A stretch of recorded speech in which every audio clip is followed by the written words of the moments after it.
బెంగాల్ ఎన్నికలు 2026 నుండి ఒక పెద్ద మరియు ఆసక్తికరమైన చిత్రం బయటకు వచ్చింది. ఈసారి ఎన్నికల్లో యాదవ్, సద్గోప్ మరియు మండల్ సమాజాలకు చెందిన మొత్తం 22 మంది అభ్యర్థులు విజయం సాధించారు.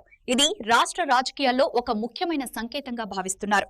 విజేతల గురించి చెప్పాలంటే కట్వా నుంచి కృష్ణ ఘోష్, రాణిగంజ్ నుంచి పార్థ ఘోష్, ముర్షిదాబాద్ నుంచి గౌరీ శంకర్ ఘోష్, చక్దాహా నుంచి బంకిం చంద్ర ఘోష్ వంటి పలువురు ప్రముఖ పేర్లు వెలుగులోకి వచ్చాయి. అలాగే సిలిగురి నుంచి శంకర్ ఘోష్, కాండీ నుంచి గార్గీదాస్ ఘోష్, కరీంపూర్ నుంచి సమరేంద్రనాథ్ ఘోష్ కూడా విజయం సాధించి ఈ జాబితాను మరింత బలపరిచారు.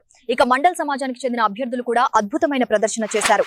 కుల్తలి నుంచి గణేష్ చంద్ర మండల్, స్వరూపనగర్ నుంచి బీనా మండల్, మీనాఖాన్ నుంచి ఉషారాణి మండల్, బిష్ణుపూర్ నుంచి దిలీప్ మండల్ వంటి వారు విజేతలలో ఉన్నారు. కుమారగంజ్ నుంచి తారఫ్ హుస్సేన్ మండల్, మణికచక్ నుంచి గౌర్చంద్ర మండల్, పాండువా నుంచి సుభేందు మండల్ కూడా తమ విజయాన్ని నమోదు చేశారు. ఘోష్ మరియు యాదవ్ సమాజాలకు చెందిన ఇతర విజేతల్లో అనుపమ్ ఘోష్, అరూప్ ఘోష్, సదన్ ఘోష్, అనూప్ ఘోష్, సదన్ ఘోష్, ప్రియాపాల్, సాయోని ఘోష్ వంటి పేర్లు కూడా ఉన్నాయి.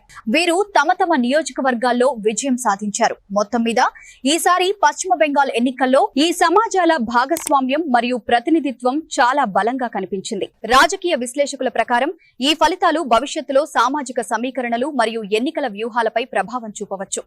మద్దతుదారుల్లో ఆనందోత్సాహ వాతావరణం కనిపిస్తోంది. ఈ విజయం కేవలం అభ్యర్థులదే కాకుండా మొత్తం సమాజం యొక్క భాగస్వామ్యం మరియు నమ్మకానికి ప్రతీకగా భావిస్తున్నారు.